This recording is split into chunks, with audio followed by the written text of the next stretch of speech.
Un hydromel traditionnel viking, aujourd'hui je vous montre comment je réalise ça. Et dis-moi si tu connais cette boisson antique divine.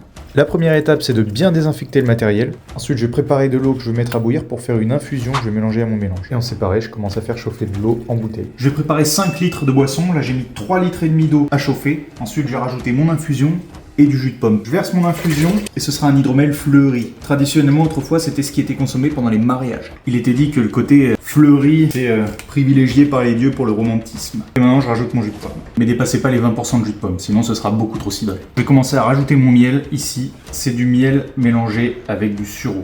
Et maintenant je rajoute le reste de mon miel. Top.